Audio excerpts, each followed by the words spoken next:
Bien, estamos de regreso aquí en su programa Entre Opiniones. Recordar a la población dominicana, a toda la diáspora, que pueden seguirnos a través del canal 17 por el 81 y 1081 de Claro TV. Señores, hoy tenemos una entrevista interesantísima, importantísima, aquí con el doctor Harold Modesto, quien es director del Observatorio Jurídico de Funglode y a la vez también secretario general del Defensor del Pueblo. Harold, buenos Buenos días, días. Buenos bienvenido días. aquí a Entre Opiniones, aquí a este espacio de Dumas. Muy buenos días, gracias por esta extraordinaria oportunidad de ¿Cómo se compartir. siente en este día, Muy Harold? bien, muy bien. Nos alegramos. En este día nosotros vamos a estar conversando acerca de ciudadanía y derechos, el rol del defensor del pueblo en la República Dominicana. Y primero queremos iniciar la conversación conociendo un poco acerca del defensor del pueblo. ¿De qué trata? ¿Cuál es su labor en la República Dominicana? Muy bien, yo creo que es una pregunta que siempre es oportuna, porque muy a pesar de que el Defensor del Pueblo es una institución que ya lleva años, se creó en el año 2001, inició a funcionar en el 2013 y hasta ahora hemos estado trabajando en esa institución. El defensor es un órgano de protección de derechos humanos. Y dentro de los derechos humanos, esencialmente los derechos fundamentales, que son los derechos que forman parte del pacto constitucional, que son prioridad del Estado dominicano. Esos derechos que protege el defensor lo hace como parte de una comunidad de garantes, es decir, cuando uno revisa la Constitución se da cuenta de que establece que la misión esencial o función esencial del defensor es contribuir con. El logro contribuir lo que quiere decir es que hay otros garantes de la protección de derechos, pero el sistema es perfectible. Entonces el defensor tiene la función de hacer este trabajo con respecto a los derechos que viola la administración pública, en primer lugar. Luego los derechos que violan los prestadores de servicios públicos. Y por último, los derechos que son violados por particulares, siempre y cuando sean derechos colectivos e intereses difusos. Entonces el defensor tiene un rango de acción bastante amplio que permite que pueda actuar en defensa de los derechos de las personas cuando precisamente las instituciones que están orientadas a cuidar a las personas, a tutelar sus derechos, no lo hacen en un primer momento. Entonces ahí entra el defensor y contribuye con salvaguardar los derechos. Esa es la lógica de todo el defensor del pueblo como órgano constitucional. Doctor Harold, pero ¿cuál es la función específica del secretario general? Sabemos que hay un defensor del pueblo y en el caso suyo es el secretario general del defensor del pueblo. ¿Cuál es la función básica que usted ejerce en ese espacio tan importante? Digamos que la Secretaría, que es un equipo de gente valiosísima, Ah, cumple la siguiente función. Ahí yo soy solo el generador de inquietudes, el motivador de algunas estrategias. Mire, la Secretaría, en el modelo del defensor, ahí en los órganos constitucionales hay secretarías. Esta es una secretaría diferente, porque la Secretaría en el defensor cumple con parte importante de la función de coordinación de la actividad de defensa de los derechos.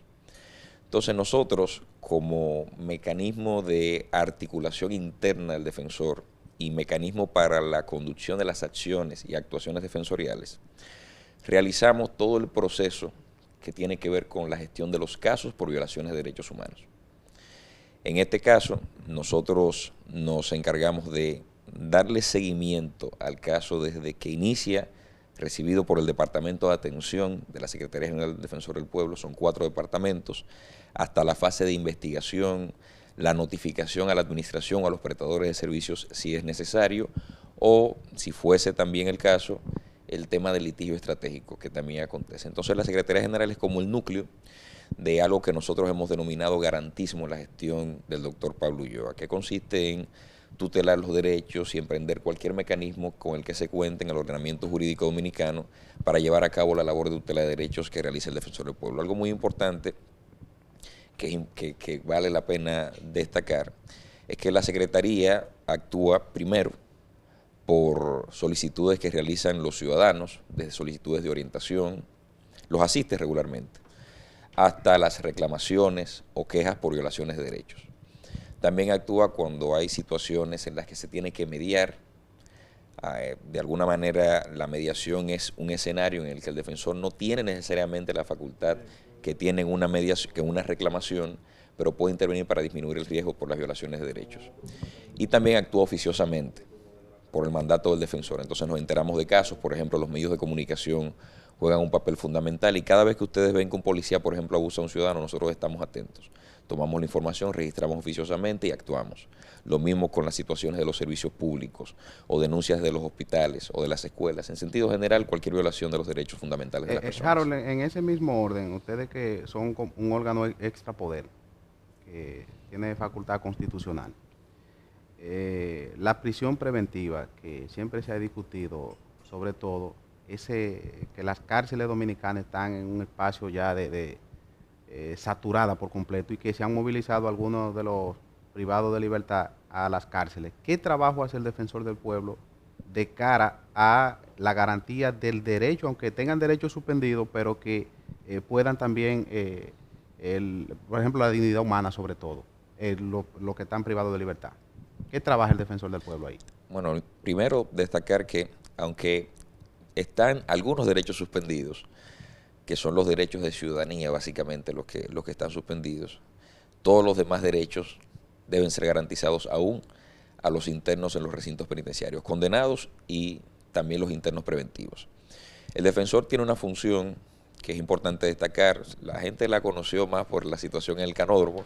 La Coronel, ¿qué pasó con la Coronel? Bueno, logramos consecuencias y se produjo condenas de las personas involucradas en cada uno de los casos de la agresión del defensor.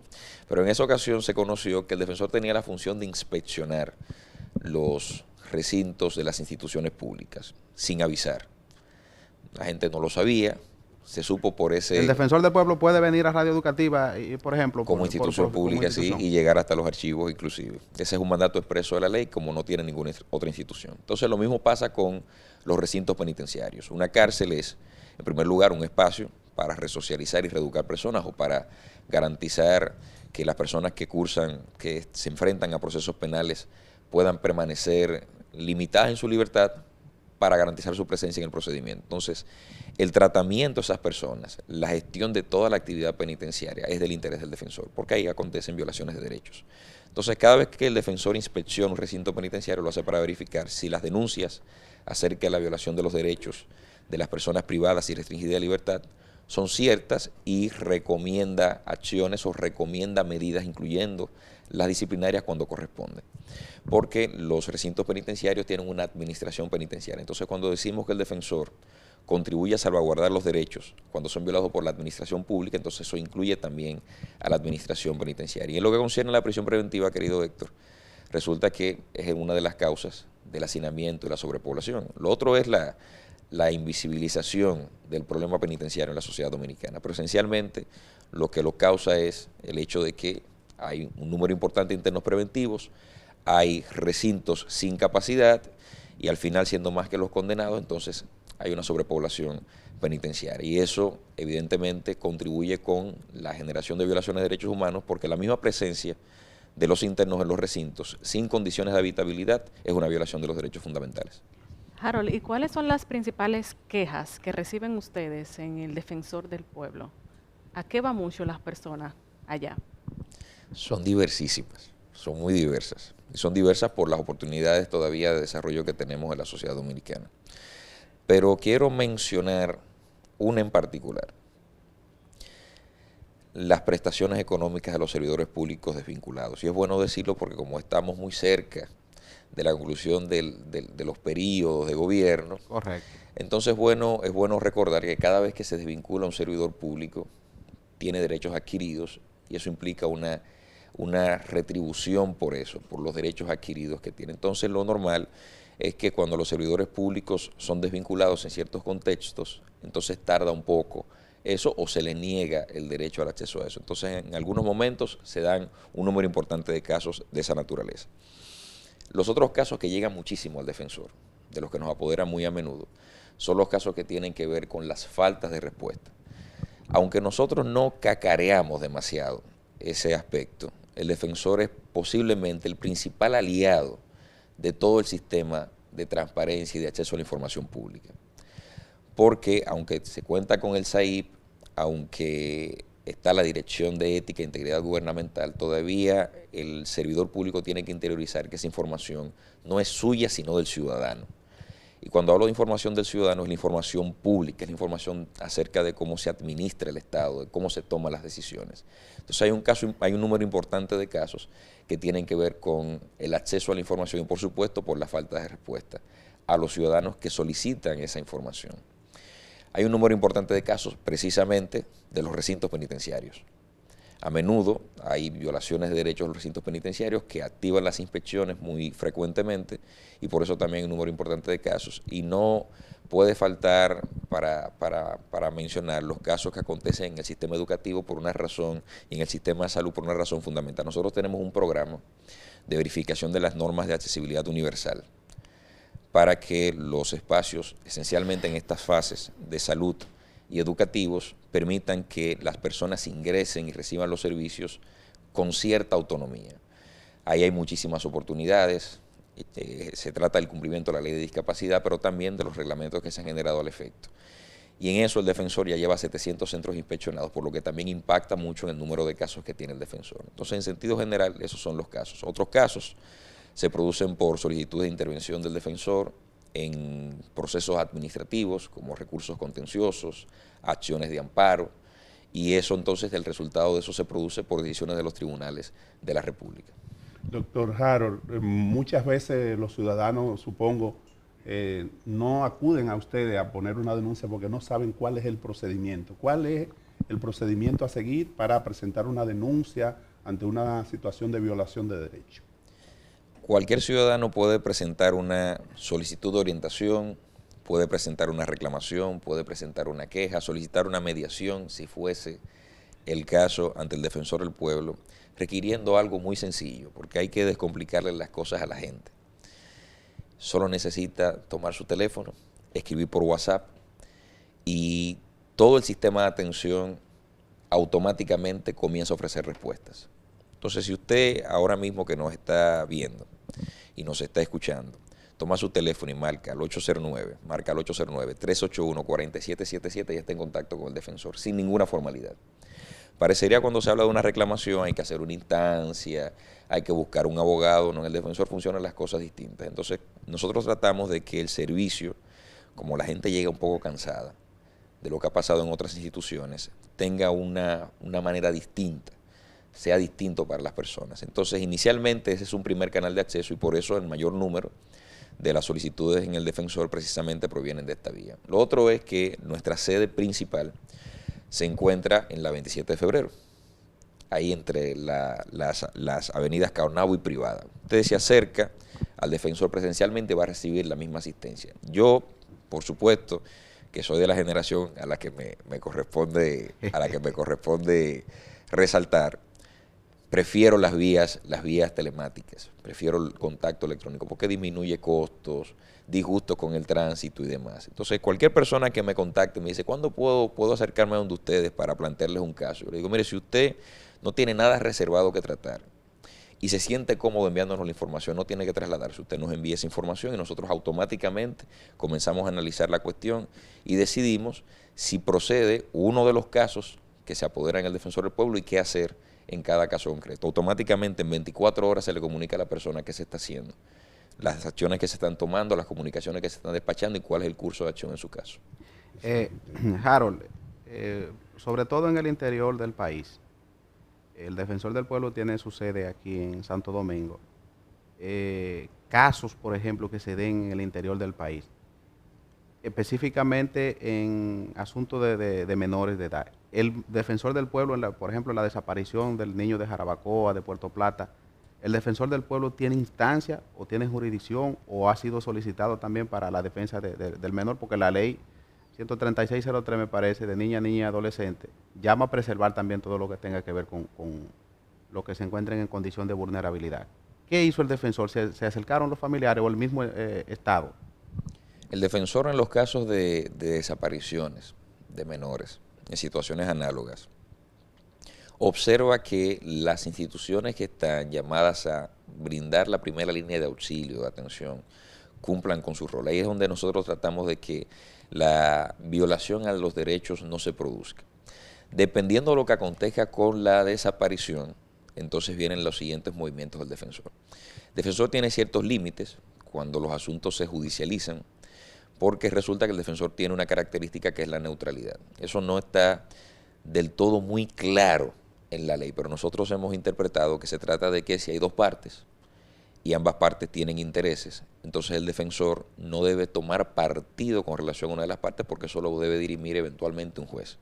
Entonces, con ese criterio siempre se ha respetado el detalle de cuidar la neutralidad del defensor. Entonces, el primer movimiento del defensor es este. En cuanto al alcance de la función del defensor, aunque nosotros estamos esencialmente en la sede, tenemos una oficina en Santiago que funciona en la Dirección General de Impuestos Internos, que es le llamamos el defensor del contribuyente porque es para caso concretamente la DGI, una oficina en 360 también con el mismo propósito. En la UAS también ustedes tienen una... Tenemos la Casa de los Derechos de la UAS y en carpeta entonces un proceso importante de expansión para entrar precisamente en el contacto, un mayor contacto con la ciudadanía, porque hay una cuestión clave, Héctor.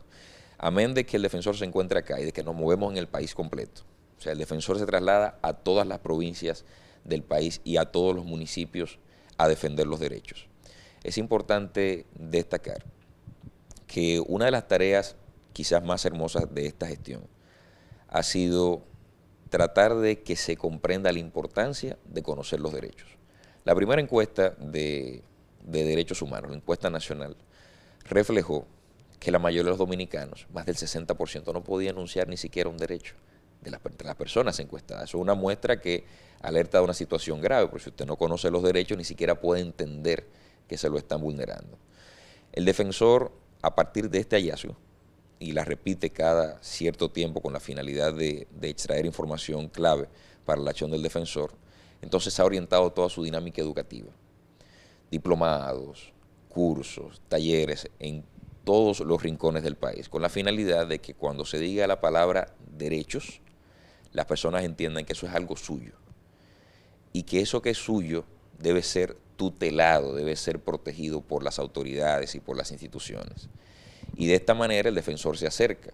Esa es la razón por la que progresivamente nosotros comenzamos a notar que en provincias donde escasamente había en algunos casos del defensor del pueblo, de pronto casos que tienen que ver con el día a día de la gente se comienzan a presentar. Las personas comienzan a identificar que, mira, si no me inscriben un niño en la escuela donde tiene que garantizarse el derecho a la educación, yo sé que puedo acudir al defensor del pueblo. Si no me tratan bien en la emergencia de un hospital, yo sé que puedo acudir al defensor del pueblo. Si me retienen a una persona que han dado de alta porque no ha pagado, pues eventualmente los compromisos con el centro médico, aunque sea privado, puedo acudir al defensor del pueblo. Si tengo situaciones con el servicio de transporte, puedo acudir al defensor del pueblo. Si la alcaldía, obras públicas y demás no se encargan de las cuestiones infraestructurales básicas, puedo acudir al defensor del pueblo. Todo eso ha contribuido con que las personas entiendan que esos derechos pueden ser tutelados por una institución como el defensor del pueblo, pero más que esto, que esos derechos son del ciudadano. Y que para que el defensor del pueblo pueda actuar, entonces el ciudadano también juega un rol fundamental y es denunciar las situaciones de violación de derechos. Harold, los desafíos que enfrentan hoy el defensor del pueblo, ¿podría usted mencionarlos? El principal desafío, a mi entender, es que ese desconocimiento que he mencionado hace que de vez en cuando acontezcan expresiones de las personas. Me parece que es producto de precisamente de eso, de no saber ¿qué se hace? Porque el defensor del pueblo no tiene un mega presupuesto para dedicar todos los recursos a la publicidad de la labor del defensor. ¿Cuánto tienes, Harold? 400 millones de pesos. Ese es el presupuesto del defensor. Para poder atender la situación de violación de derechos humanos del país completo, donde un caso no se resuelve como un tribunal que se dicta una sentencia, que un caso va a depender de la naturaleza y complejidad del caso. Entonces el defensor necesita, el principal desafío, porque a menudo escuchamos a personas decir, ¿qué hace el defensor del pueblo? ¿Qué es el defensor del pueblo? Incluso hay una muestra que nosotros hacemos cuando llamamos a algún servicio de delivery o de comida rápida o lo que sea. Siempre que se acerca el señor dice, ¿qué es lo que ustedes hacen aquí en la capital? Y le decimos, venga, que le vamos a explicar. Esto es el defensor del pueblo, esta es una institución de derechos humanos. Y de forma muy inteligible le decimos, mire, si a usted le pasa esto, le pasa aquella situación, usted puede acudir a nosotros. Y poco a poco vamos despejando. Entonces, el principal desafío es que la gente conozca para qué sirve el defensor del pueblo. El segundo, por supuesto, es que con el paso del tiempo se preserven las conquistas que se han alcanzado en el defensor del pueblo. Construir una institución que es tan reciente como el defensor no es fácil. Cuando llegamos a la institución, recuerdo que las conversaciones giraban en torno a que, bueno, ¿cómo entendemos los datos? ¿Cómo acontecen las violaciones de derechos fundamentales? ¿Por qué la gente no denuncia? ¿Por qué la gente sí denuncia estos comportamientos? ¿Por qué las autoridades no responden? Entonces, si nosotros llegamos en esta oportunidad, en esta gestión, esta maravillosa oportunidad de servicio, a impulsar algunos avances en la institución, el principal desafío es que, porque la próxima elección del defensor es en el 27, es que lo que hicimos bien se mantenga. Y lo que puede ser mejor, lo que es perfectible como toda obra humana, entonces se mejore. A menudo en las instituciones dominicanas, cuando hay cambios, de repente pasa todo y viene la marca del titular del momento. Entonces el defensor es una institución que tiene que ser vacunada contra eso, con la finalidad de que si logramos avanzar, subir un peldaño, entonces quienes estén al frente de la institución puedan subir otro peldaño, porque al final es una institución de nosotros. A mí me agradaría que el día en el que no esté en el Defensor del Pueblo, que es de las instituciones en las que me gustaría permanecer más tiempo, hasta voluntariamente, por lo menos encontrar a un defensor mucho mejor que el que deje. Entonces, debe haber conciencia en la comunidad política de eso que se logró en el Defensor del Pueblo, para que sea posible continuar esas conquistas. Tú sabes que yo tengo una inquietud, sobre todo con la Comisión Interamericana de los Derechos Humanos y la Corte Interamericana, para la propia comprensión. El Defensor del Pueblo mantiene contacto con ambas instituciones internacionales para la garantía de derechos humanos aquí en el país. Una de las principales comunicaciones que despachamos en esta gestión fue para acercarnos al Sistema Interamericano de Protección de Derechos Humanos por lo siguiente. Porque aunque el sistema, los órganos del sistema de protección, del Sistema Interamericano de Protección de Derechos Humanos, tiene una relación un poco áspera con la República Dominicana por el tema haitiano. Correcto. Resulta que el tema migratorio no es el único tema de protección de derechos humanos. Y la Convención Americana es un pacto, es un instrumento internacional que también ha jugado un papel importante en la evolución constitucional, doctrinal y normativa de la República Dominicana, porque somos todavía parte de la Convención. Sin embargo, nosotros no recibimos del sistema la receptividad de eso, enfocados esencialmente queríamos tener un acercamiento para trabajar estrechamente con los temas de los derechos económicos, sociales y culturales, los DESCA como le llaman, porque hay unos espacios de trabajo interesantísimos, hay relatores permanentes de esos temas, y como nosotros estamos observando regularmente el cumplimiento de las normas de la administración, que rigen la administración en cuanto a los servicios públicos, ese era el interés. Y al principio despachamos una comunicación con la finalidad de que se diera, esas situaciones no se produjeron. Tuvimos algunos acercamientos con algunos comisionados de derechos humanos en actividades del Defensor del Pueblo en otras latitudes, por la pertenencia al defensor de la Federación Iberoamericana de Ombudsperson, la FIO, pero no ha pasado de ahí. Quizás en otra etapa del defensor podamos tener una labor de seguimiento y de más contacto con el Sistema Interamericano de Protección de Derechos Humanos, esencialmente en eso que comenté, que es la protección de los derechos económicos, sociales y culturales, y el cumplimiento de las decisiones de la Corte y la doctrina de la Corte Interamericana, que pueden ser bastante interesantes en ese sentido. Doctor Harold, ya en la parte final de nuestro programa, un mensaje a los ciudadanos dominicanos que usted entienda que es necesario en estos momentos. Yo quiero aprovechar esta oportunidad para decir a los dominicanos como yo, como todos nosotros, que las instituciones hay que preservarlas. Y hay que preservar las instituciones con el ánimo de que en nuestra cabeza tiene que fijarse que las instituciones son de nosotros. Y las instituciones van a crecer y se van a desarrollar en la medida en que nosotros las asumamos así. El Defensor del Pueblo va a proteger y va a salvaguardar los derechos de las personas en la medida en que las personas asuman que la protección de los derechos, que la defensa de los derechos es una parte indispensable de la vida democrática en el país. En consecuencia, si usted tiene una violación o sabe de una violación de los derechos fundamentales, o conoce a una persona y quiere enterarse de cómo atender una violación de derechos fundamentales, háblele del defensor, acuda ante nosotros. Recuérdele que llamando o escribiendo al 809-381-4777 ya estamos trabajando con usted. Y el Defensor del Pueblo es una institución que está para servirles. Harold, muchísimas gracias por habernos acompañado en esta mañana en Entre Opiniones. Así llegamos al final de nuestro programa. Estamos muy agradecidos de su fiel sintonía. Será hasta otro día, si Dios lo permite. Que tengan todos un feliz y bendecido resto del día. Bye bye. Bye bye.